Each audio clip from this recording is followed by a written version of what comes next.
You're once again welcome. This is a continuation of where we left off in the other video. So number 17, a man swung an object of mass 2 kg. The mass of the object is 2 kg. As I said, always write out the variables you are given in a circular path with a rope 1.2 meter long. So the rope is 1.2 meter long. If the object was swung at revolution at a frequency of 120 revolution per minute. Now they didn't tell me that this is frequency, but you should know that it's frequency. Revolution per minute is frequency. Find the tension in the rope. So we are required to find tension. Now let me kind of give you a pictorial representation of this question. You have, it's a circular path, right? So we have a circular path, and this is where the man is standing and he's holding a rope. Just think about like David trying to kill Goliath. So he's swinging the rope. Then the rope is of length 1.2 meter. Now if you can look well, you will see that this is a circle, right? And this is the radius of the circle. So, and let's say this is the stone going around this circular path at a frequency of 120 rev per minute. Now, the tension in this rope will simply be the force acting on it as it goes around the circle. And the force that acts on something as it goes around the circle is centripetal force and centrifugal force. Understand? So we are going to use the centripetal force, which is F equals to mass times angular velocity times angular velocity squared times radius.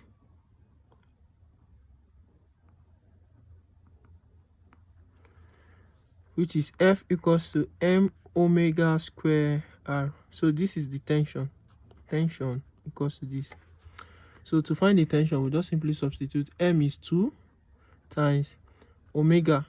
Now we were not given omega, but we know that omega is 2 pi f. So let's find omega first. Omega will be equals to 2 times pi. The value of pi is 3.142 approximately. Then times f. F is the frequency, but it needs to be in seconds because we were given 120 revolution per minute. We need to convert it to seconds. So we know that 60 seconds makes 1 minute. Minute cancel minute. So we divide by 60. 120 divided by 60 is 2. Then we have rev per second. So this is the frequency. So we have times 2. So when you multiply all this, you are going to get 12.568.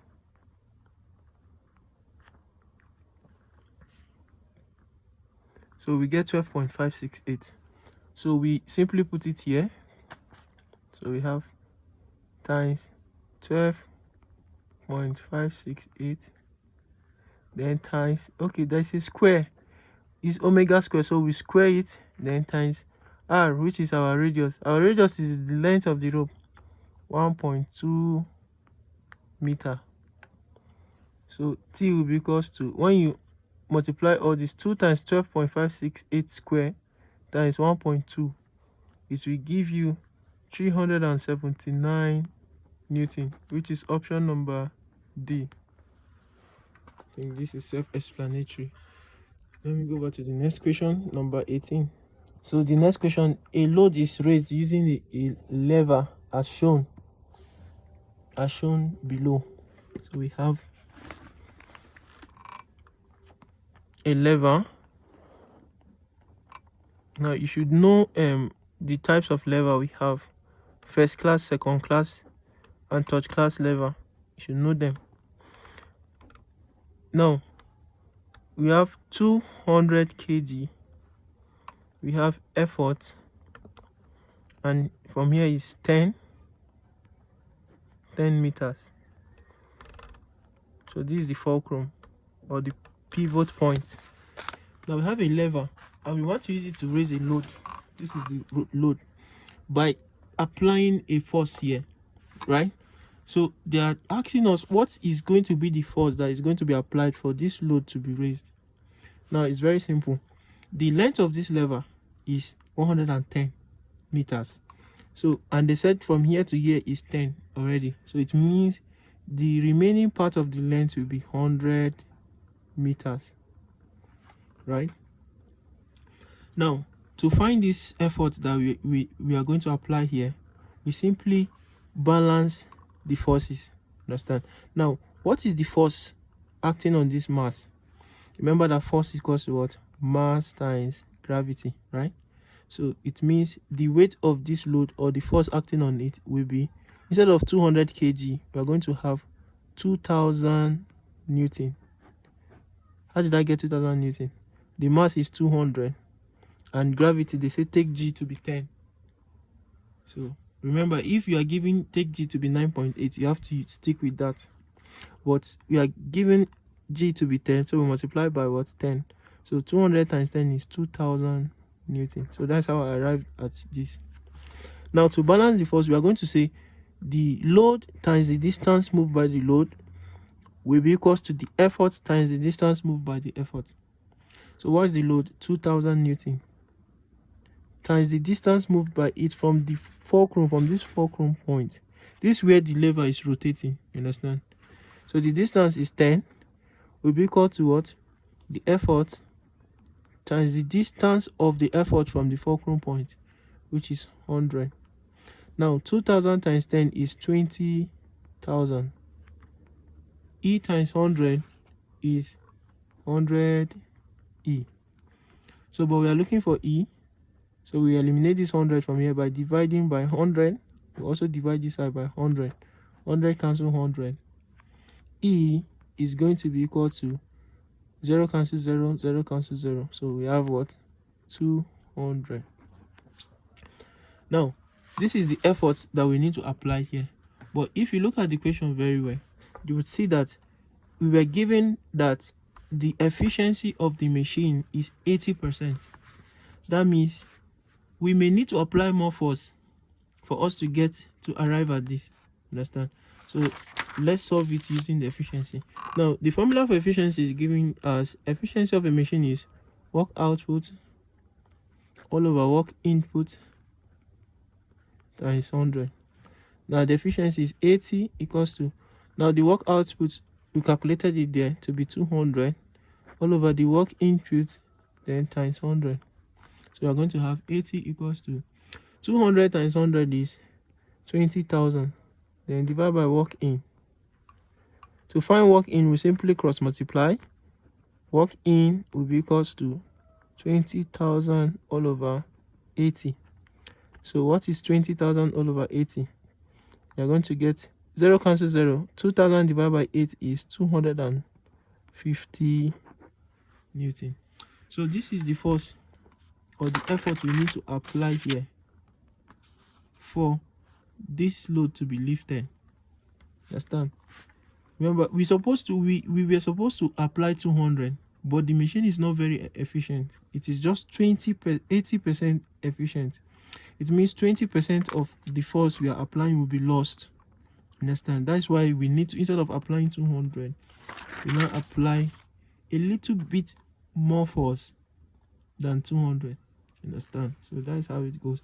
The next question, air bubble of radius of air bubble is 4.5 centimeter, initially at a depth 12 meter below the water surface. So let's say height 12 meter below the water surface, rises to the surface if the atmospheric pressure is equal to the pressure at the atmosphere, let's call it P1, equals to 10.34 of water. Guys, this meter of water, because pressure can be measured as millimeter of mercury meter of water, millimeter of water, depending. So this is the pressure here. The radius of the bubble just before it reaches the water surface is, so let's say this is, okay, let me do it again, please, so that I get the right notations. Air bubble of radius 4.5 centimeters. So R1 is 4.5 centimeters initially at a depth of 12 meters below the water surface, rises to the surface. If the atmospheric pressure is equal to 10.34, so let's say we have something like a swimming pool. We have air bubble here, and the height of this, or the depth, is 12 meters, right? And the radius of this air bubble here is 4.5 centimeters. Then the pressure at the surface, which is what they are giving us, is 10.34, right, meter of water. The pressure is dependent on water, so that means the pressure here will be 10.34 plus 12, which is 22.34. the pressure here, because we add the pressure at the surface of the water plus the pressure plus the height, or plus the depth. Understand? So here will be meter of water. So this is P1, this is P2, this is R1. They're now asking us to find R2. What will be the radius of this bubble when it comes to the surface? What will be the radius? So to determine this, we are going to apply Boyle's law. So Boyle's law states that P1 V1 equals to P2 V2, right? Now we are given the two pressures. We need to find the volume. Now a bubble is like a sphere, right? And the volume of a sphere is 4/3 pi r cube, right? So it means V1 will be 4/3 pi r1 cube. V2 will be 4/3 pi r2 cube. So that means we are going to have P1 times 4/3 pi r1 cube is equals to P2 times 4/3 pi r2 cube. Now if you observe very well, you would see that 4/3 and pi are constants. That is, they appear on both sides of the equation, so we just simply cancel them. No need of repeating them. So our equation becomes reduced to P1 R1 cube equals to P2 R2 cube. And if you see equation like this, there's no need of doing all this analysis. Just pick this, P1 R1 cube equals to P2 R2 cube. Understand? Now we are looking for R2. So let's substitute everything. We are going to have P1 is 22.34 times R1 4.5 centimeter cube. We don't really need to convert. So equal to P2 10.34 times R2 cube. R2 is what we are looking for. So when you multiply these two, we are going to get, now I know in the JAMB calculator I don't think there's a provision for cube. So cube simply means 4.5 cube simply means 4.5 times 4.5 times 4.5 3 times. Then you multiply it with or by 22.34. You are going to get 2035.73. Now equals to what? 10.34 times R2 cube. Remember, we're looking for R2, so we divide both sides by 10.34. Divide by 10.34. So let me continue solving here. So when you divide by 10.34, we're going to get, I'm trying to punch it, please. We're going to get 196.88 is equals to R2 cube, right? This side, this one we cancel this one divided by this is 196.88.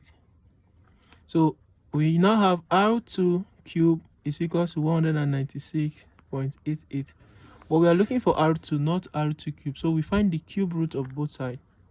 So the cube root of R2 cube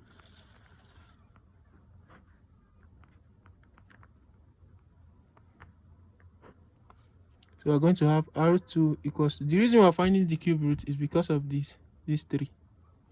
Understand? So the cube root is simply this number inside 196.88 raised to power of 1/3. So I think the calculator should have raised to power, so we just raise it to the power of 1/3. So it's going to be raised to power of 1 divided by 3, 5.82. So R2 will be 5.82, and remember that R1 was in centimeters, so R2 will be what? 5.82 centimeter. Now this is the final answer. Don't forget to skip any question that you are not too certain about instead of wasting your time. But I'm not discouraging you. So the answer to this is D. 5.82 is D. Understand? The main thing is being able to derive the equation. Once you see an equation like this, is P1 R1 cube equals to P2 R2 cube. Understand? Then you just substitute everything and get your answer. Number 20. A parallel plate capacitor separated by an air gap is made up of 0.8 meters squared. That's talking about area. 0.8 meters square. Whenever you see the unit is squared, then it's area. Okay, 0.8 meters squared thin plate and 200, and the separation between them, D, is 20 millimeter apart. It is connected to 100 voltage is 120 volts battery. What is the charge on the plate? Take epsilon naught to be 8.85 times 10 raised to the power of minus 12 .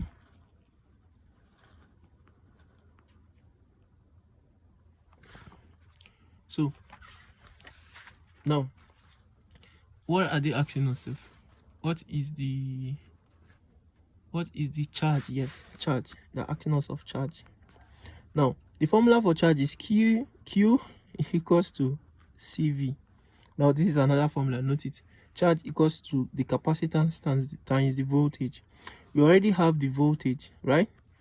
What we don't have here is the capacitance. So we need to find a formula to be able to determine the capacitance of a capacitor. Now, first of all, what is a capacitor? A capacitor is a circuit element that stores charge. We have different circuit elements like resistors, capacitors, inductors, and the rest. Understand? So the capacitance of a capacitor is given by this formula: C equals to epsilon naught A all over D, where A is the area, D is the separation of the plate, because this is how a capacitor looks like.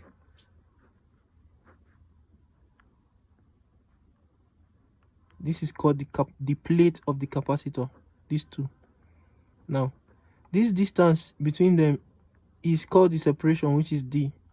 Then the how fat or how thin these plates are is the area. Do you understand? Then the charge it cannot store is measured as this.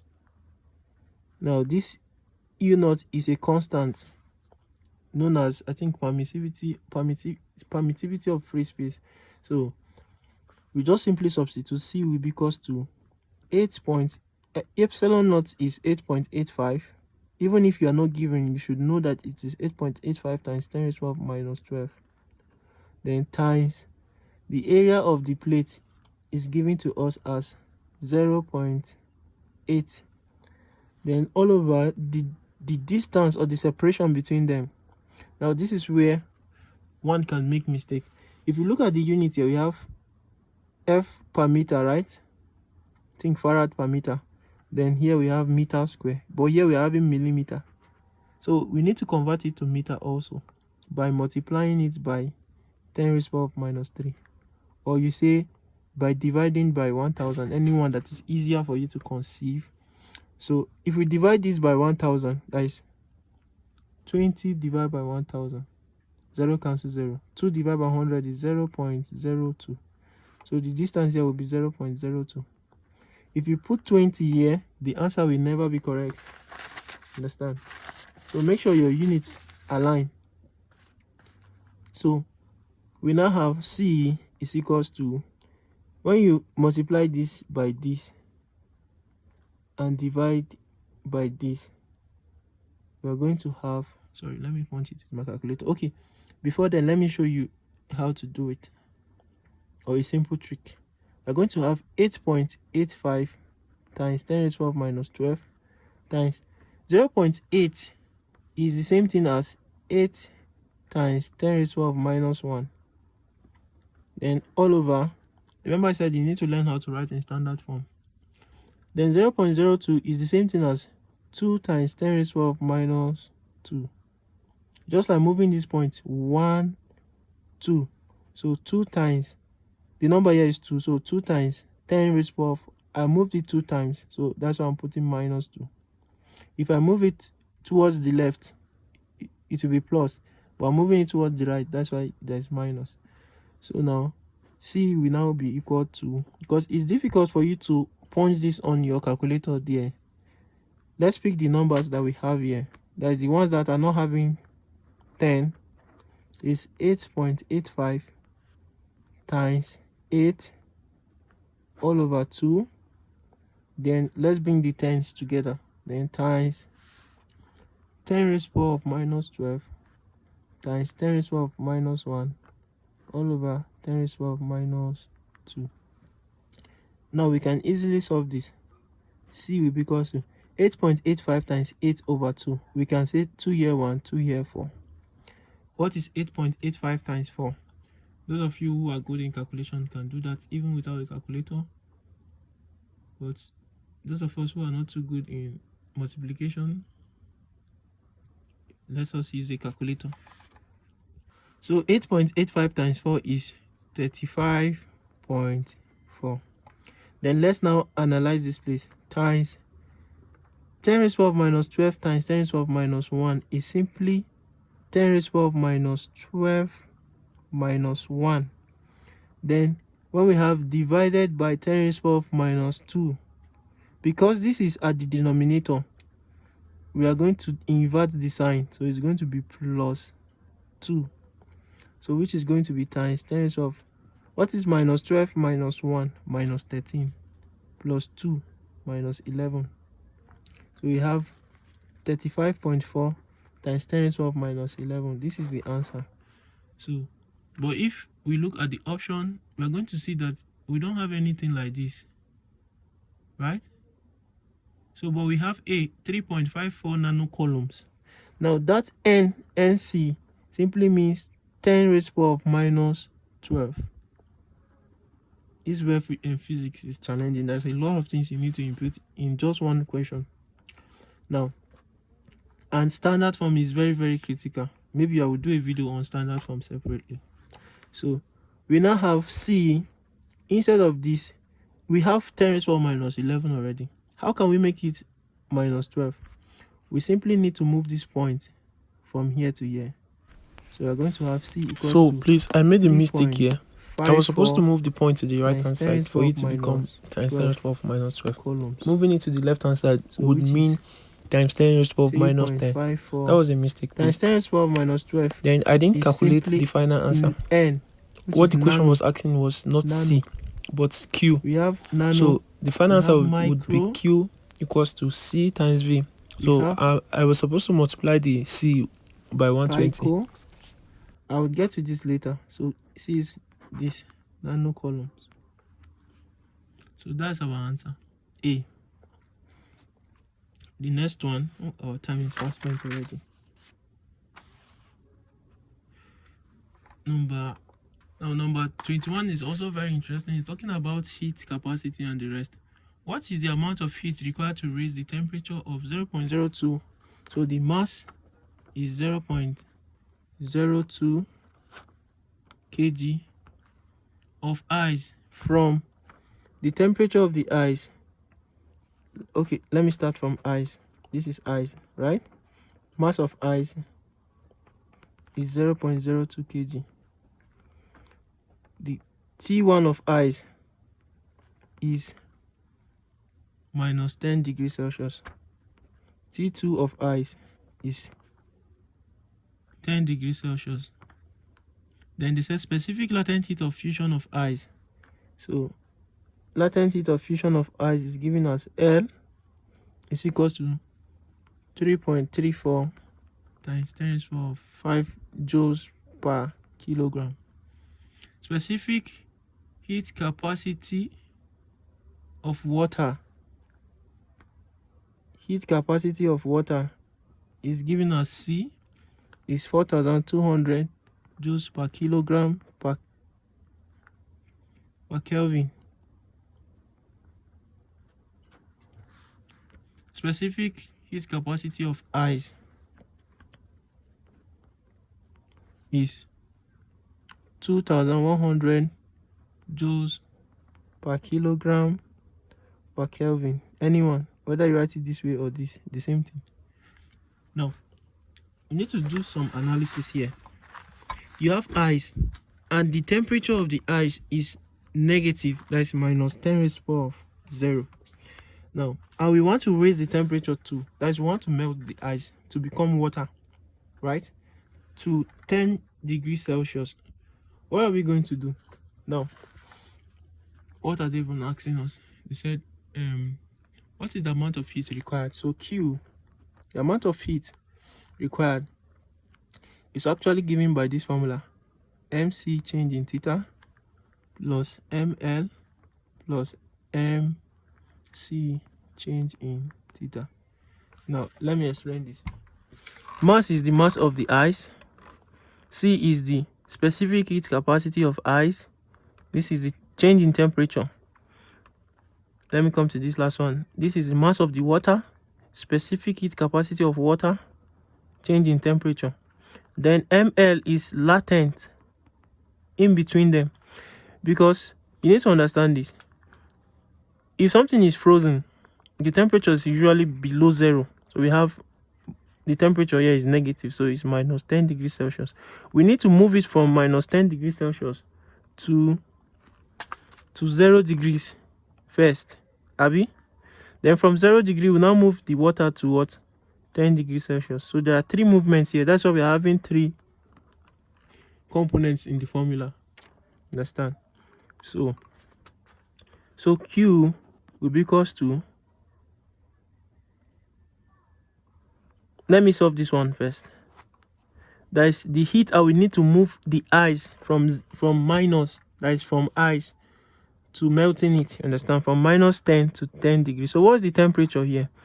Temperature here, T1 is 10 minus 10 degrees Celsius.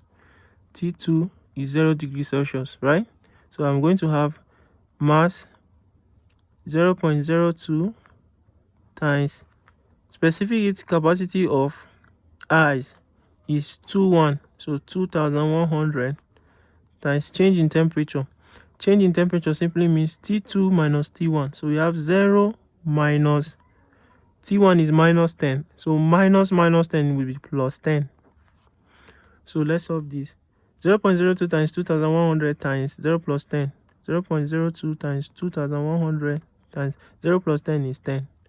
So everything will give us 420 joules, because energy is measured in joules. Now, the next Q here is ML, which is the latent. Latent means there's no change in temperature. You get, at 0 there's no observable change in temperature. So we have Q is equals to ML, which is 0.02 times the latent heat of fusion is 3.34 times 10 raised to the power of 5. That's the latent, simply means hidden, the heat that is absorbing without a change in temperature. That's why we don't have change in theta here. So 0.02 times 3.3 times 10 to the power 5 is equals to 6,680. Just like before, to multiply this, we simplify this first. 0.02 is 2 times 10 raised to the power minus 2, right? Then we have times 3.34 times 10 raised to the power 5. Now we bring the numbers together. I'm just giving you this as additional bonus so that you not be suffering yourself punching calculator. We bring these numbers together. So we have 2 times 3.34. Then we bring the tens together. 10 raised to the power minus 2 times 10 raised to the power 5. Right? So what is 2 times 3.34? It is 6. Okay, 2 times 4 is 8. Yeah, 6.68. Right? Then times, what is 10 raised to the power minus 2 times 10 raised to the power 5? It will be 10 raised to the power minus 2 plus 5, because multiplication we change to plus. So we now have 6.68 times 10 raised to the power of minus 2 plus 5 is 3. So 6.68 times 10 raised to the power of 3 means move this point out 3 times. 1, 2, 3. Going to be 6680. You can see the same answer. Now, okay, this book is filled up. The last one, Q equals to MC change in theta. Now the ice is already water now. It's at 0 degrees Celsius, right? And we want to take it to 10.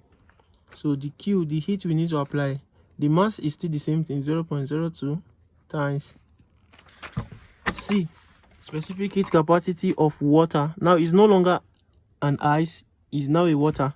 So we say 4,200 times change in theta. This will be our theta 2 and this will be our theta 1, right? So 10 minus 0, which will be 0.02 times 4,200 times 10 minus 0 is 10. So let's multiply all this. Like before, 0.02 is 2 times 10 raised to the power minus 2. Then times 4,200 times 10.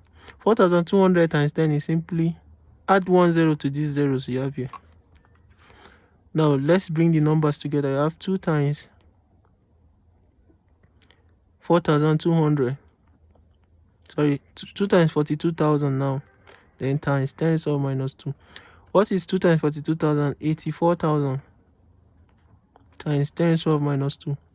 10 raised to the power minus 2 simply means divide this by 100 or move the point from outside to this place 2 times. So it's going to be 840 joules. This is Q. Even without a calculator, you see I've gotten the answer. Now the final Q will be equals to, I would have called this Q3, Q1, Q2. So the final Q will be Q1 plus Q2 plus Q3. The heat needed to change it from ice to liquid, and from liquid you increase the temperature a little bit. Understand? So Q1 we found it to be 420 plus Q2 we found it to be 6680 plus Q3 840. So let's add all this. 420 plus 6680 plus 840. 0 plus 0 plus 0, 0. 8 plus 2, 10 plus 4, 14, right? 4 carry 1. 4 plus 6 is 10 plus 8, 18 plus 1, 19, right? 9 carry 1. 6 plus 1, 7. So the answer is 7,940 joules. And where you see this option is option number D. Now it seems as if you don't know the answer, just choose D.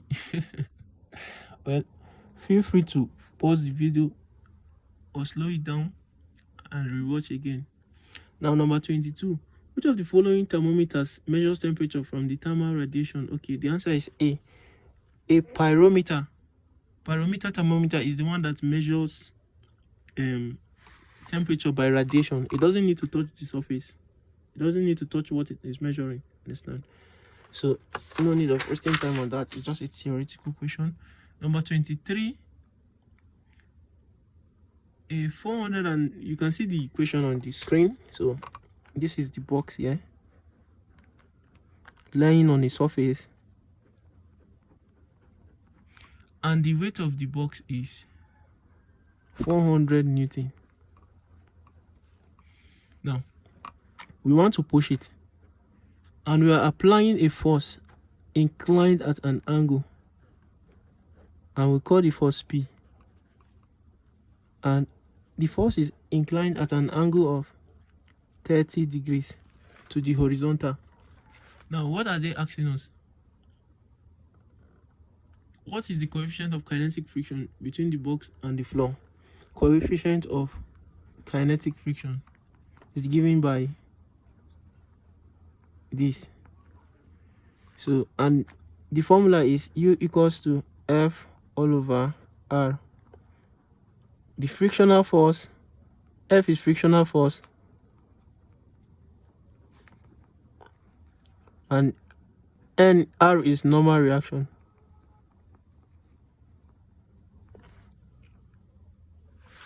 Now this is very straightforward. The normal reaction would be, the normal reaction is the force in which the box is exerting on the floor. Understand? So the normal reaction is 400 Newton. You have a box 400 pressing the floor, so that would be the normal reaction. It is pressing the floor, so the reaction will be going upward at this 400 Newton, right? Now the next thing from the equation, I think I skipped that. P is 100 Newton, right? So but we need to resolve it to the horizontal to be able to get the frictional force, because frictional force is the force that opposes motion. We need to know how it is pushing horizontally. Understand? Now to resolve it to the horizontal, we simply multiply it by cos 30 degrees. F or P equals to, F frictional force is equals to P cos 30 degrees, because 30 is the angle to the horizontal. So we're going to have F equals to 100 times cos 30 degrees. Now what is cos 30 degrees? Cos 30 degrees is, let me use my calculator, but it is √3/2. So cos 30 degrees is 0.866. Now F will be 100 times 0.866, means move this point out 2 times because I'm having 2 zeros here. So 1, 2, 86.6 Newton, right? Now the coefficient of kinetic friction, which is U, will now be F, which is 86.6 all over R, 400. So what is 86.6 divided by 400? You have 0.002. 0.0022. It doesn't have a unit. So this answer is not in the option. It means I made a mistake, please. 86.6 divided by 400 is 0.22.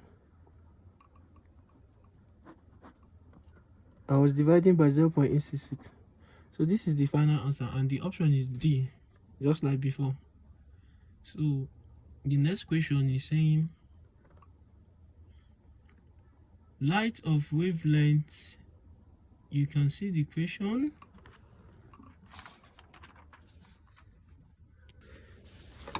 So the wavelength is equal to 589 nanometer.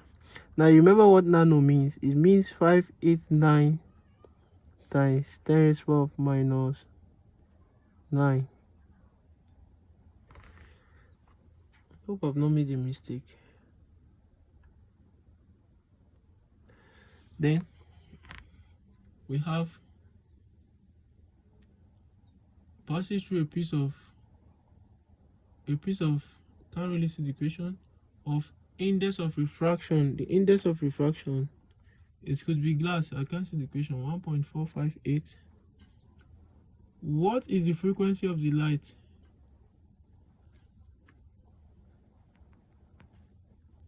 If the speed of light in the medium is 3 times 10 raised to 12, that is 300 million meters per second.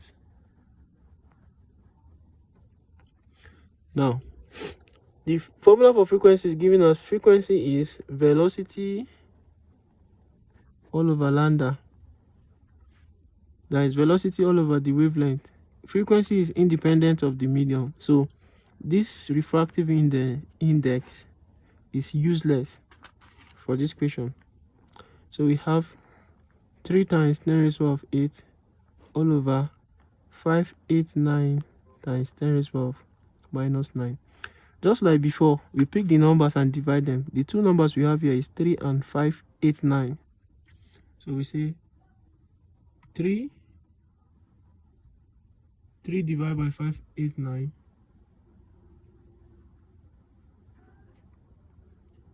we have 0.0051 or 509. Then we now analyze this one. It is times 10 raised to 8 divided by 10 raised to minus 9. 0.00509 times. This is 8. I said when you have a sign at the denominator, we change the sign. So it's going to be 10 raised to 8 plus 9. So 0.00509 times 10 raised to 8 plus 9 is 17, right? So, but if you look at the option, you will not see this answer. We need to write this one in standard form. So it's going to be, move this point to the back of the first number that is not 0. So to the back of 5 or to the front of 5. 1, 2, 3, 5.09. Now I moved it 3 times, right? 1, 2, 3. So 5.09 times 10 raised to 3 times 10 raised to minus, times 10 raised to what? 17.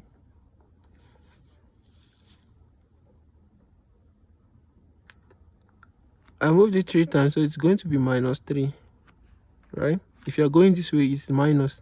So we are going to have 5.09 times. Now we need to solve this together. It's going to be 10 raised to minus 3 plus 17. So which is 5.09 times 10 raised to minus 3 plus 17 is 14. So this is the answer. See, this is how to manipulate your answers without having to punch the hell out of your calculator. You need to learn standard form, please. So the answer that coincides with this is number B.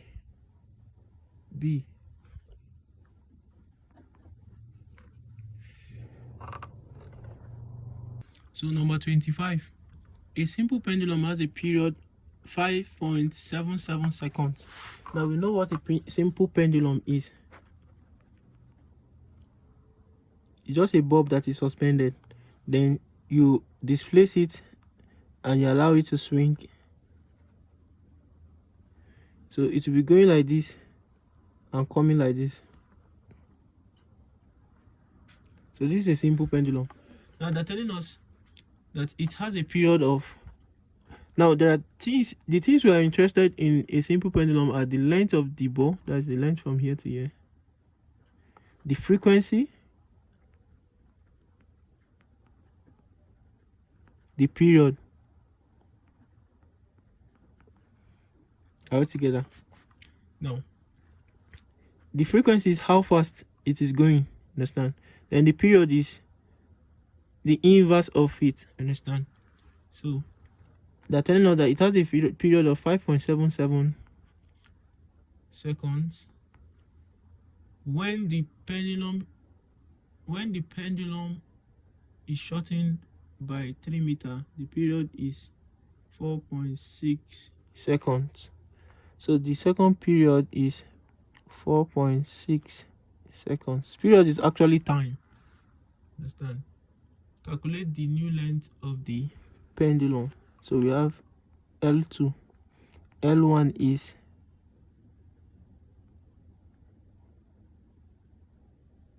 no, there's some kind of wordplay here. So there's kind of wordplay in the length. So let me assume the length, let the length be L, right? Now they said when the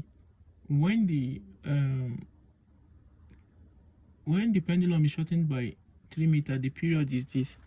So L2 will be L minus 3. This is shortening when you subtract 3 meters, right? This is T1, T2, right? So L1 will be equal to L, so that we will not confuse ourselves. The length, let the length be L. So L2 will be L minus 3. Then L1 is what? L. Now we need to find the relationship between these three. We have the formula for a simple pendulum is given by T equals to 2 pi root L over G. But if you look at this formula, we're only interested in G, T and L, right? So every other thing becomes a constant. It means T is equal to root L. Root L. That means, or I should say proportional. That means T equals to K root L. You know how to remove proportionality sign, you have to introduce a constant, right? It now means that T1 all over root L1 is equals to T2 all over root L2. This implies that we substitute T1 is 5.77 all over L1 is L, so root L equals to T2 is 4.6 seconds all over L2 is L minus 3, so L minus 3. So this is the equation we are going to use. Now, because we are having square root, we simply have to square everything. So we are going to have 5.77 square all over root L square is equals to 4.6 square all over root L minus 3 square. The purpose of this square is to eliminate this square root. So this square we cancel the square root. The square we cancel the square root. We now have 5.77 square all over L is equals to 4.6 square all over L minus 3. Now we now have to solve what is 5.77 square. You get your calculator, punch 5.77 times 5.77. So it is 33.29. Then all over L equals to 4.6 square simply means 4.6 times 4.6, which is 21.16. Then all over L minus 3. Now from here we cross multiply. Now you see there's a lot of maths in physics. If you're struggling with your mathematics, then your physics is already questionable. So cross multiplication means you multiply the numerator here by the denominator here, denominator here by numerator here. So we're going to have 33.29 times L minus 3. So let's put it in bracket. L minus 3 equals to 21.16 times L, right? Numerator here and denominator here. So this times this. The first thing we're having here is L. So 33.29 times L will be 33.29 L. Then 33.29 times minus 3 will be minus 33.29 times minus 3 will be 99.87. Then equal to 21.16 times L will be 21.16 L. Now, if you can observe very well, you can see that this one and this are having L, right? So we bring them together. So we are going to have 33.29 L. This one comes to this side becomes minus 21.16 L, right? Is equals to, now this one that is not having L, we take it to the other side of the equation. This is solving simple equation in math. So from negative, it will change to what? Positive. So it will become 99.87. Now what is 33.29 minus 21.96? 33.29 minus 21.16. 9 minus 6 is 4. Sorry, 3. 2 minus 1 is 1. Then bring down your point. 3 minus 1 is 2. 3 minus 2 is 1. So we have 12.13 L is equals to 99.87. Now we are looking for L. So we divide by 12.13. 12.13 cancel 12.13. L will be equal to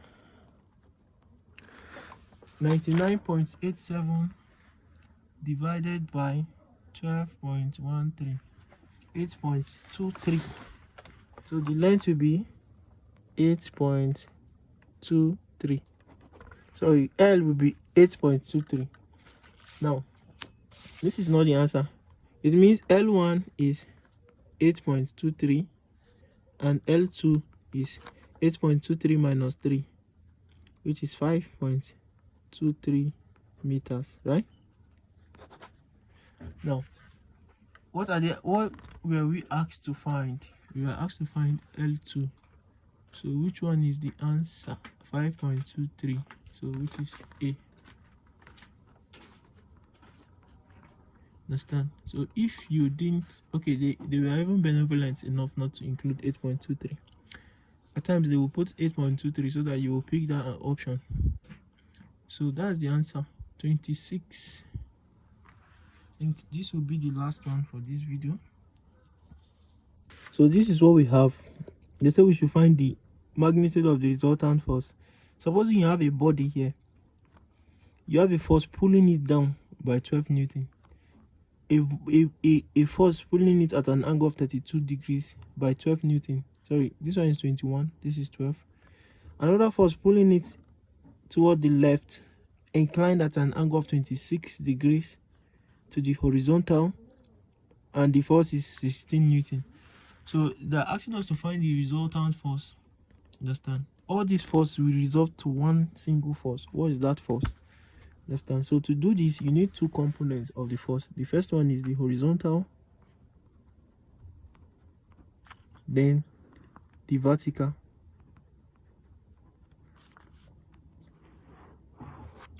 Let's start with this first one. This 12 Newton, for us to resolve it to the horizontal, that's horizontal means this way, vertical means this way. So we can push it this way or push it this way, which is the vertical. So to push it this way, the horizontal, we simply say 32, which is the angle. Sorry, we simply say 12 cos 32. 12 the force times the cosine of the angle. Now let's resolve it vertical. It's going to be 12 sine the angle 32 degrees.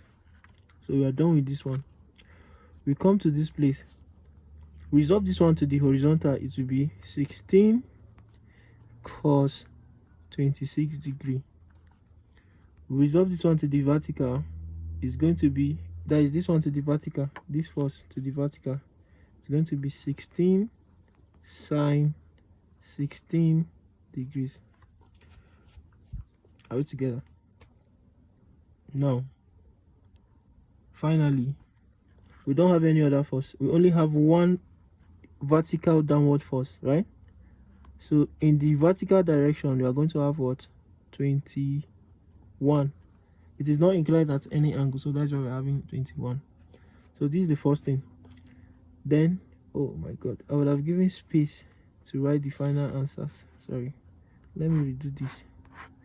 So we have horizontal, vertical,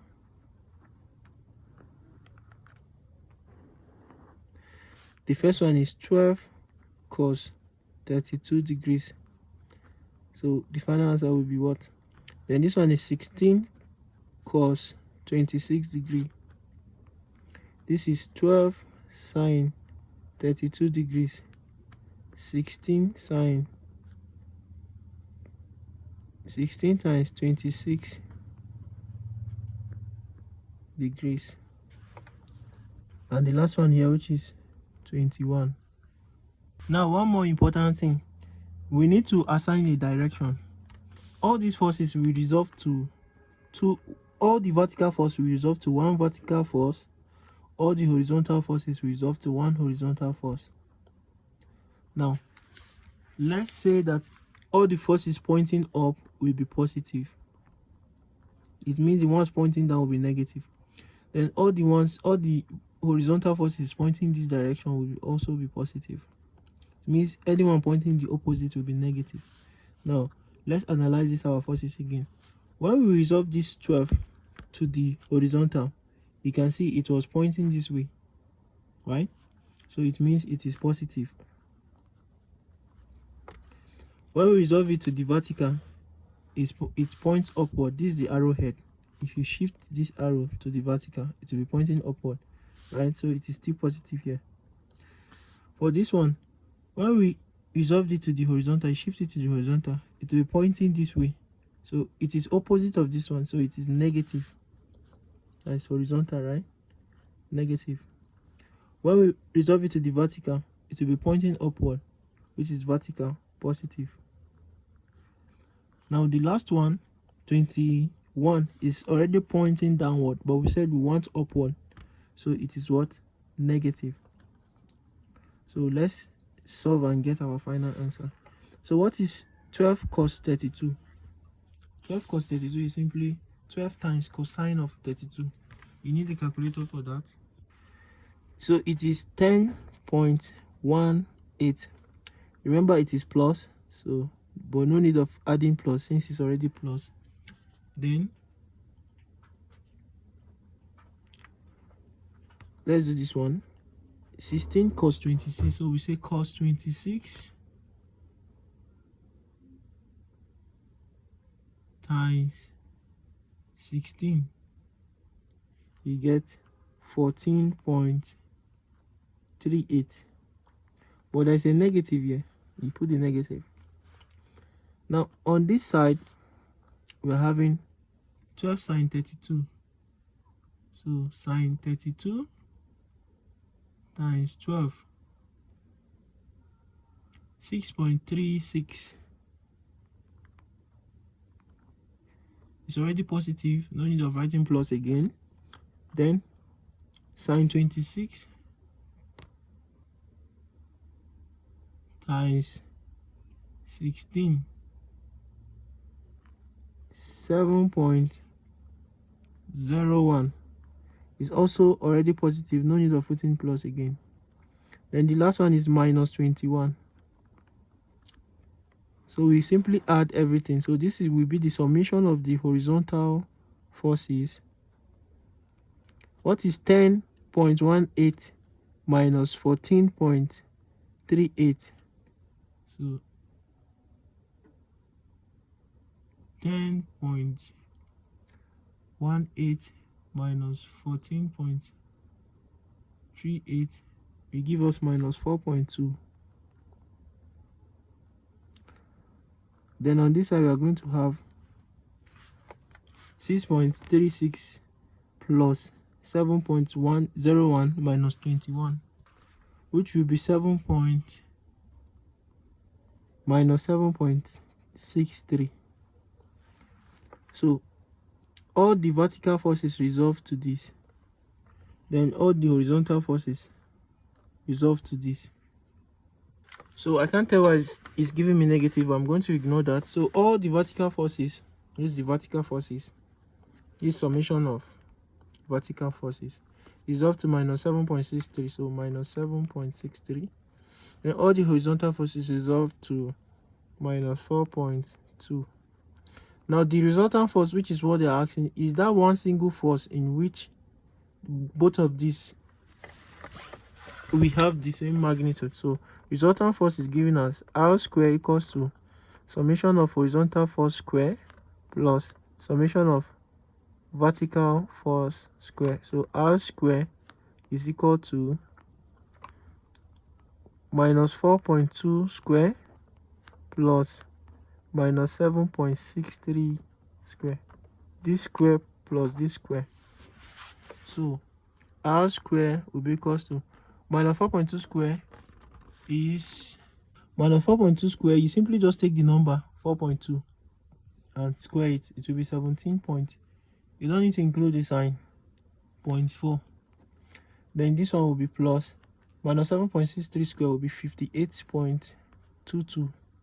Now when you add it, or when you add them, it's going to be 75.86. So but we are looking for r.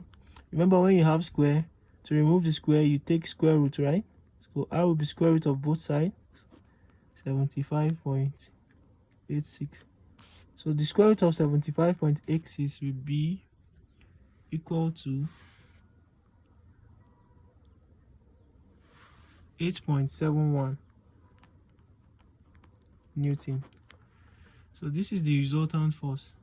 But there's one more thing they're asking us. They say the angle it makes with the horizontal. So if this is 8.71, they're asking us the angle it is making with the horizontal. So let's call it theta. So if you remember from our triangular law of vectors, if here is hypotenuse 8.71 and here is adjacent 4.2 minus 4.2, what will be this place? Theta. We just simply need to know the relationship between adjacent and hypotenuse, which is cos. So cos theta will be equals to minus 4.2 all over 8.71. Cos theta equals to minus 4.2 divided by 8. So which is minus 0.482. So cos theta is equals to 0.482 is approximately 0.5. Now what they're asking us is cosine of what angle is going to give us minus 0.5. So theta is equals to cos inverse of minus 0.5. So it's supposed to be 60 degrees. It's going to be 60 degrees because it is cos theta that will give us 0.5. Now this negative is not supposed to show here because I made a mistake here. Since we had negative, then the diagram should have been this way, pointing down and pointing this way. This will be 4.2, then this will be 7.63, then this will be the resultant. Nothing changes, it's still the same thing. So the answer is 60 degrees. But from the option, I don't think there is 60, but I feel there is 61.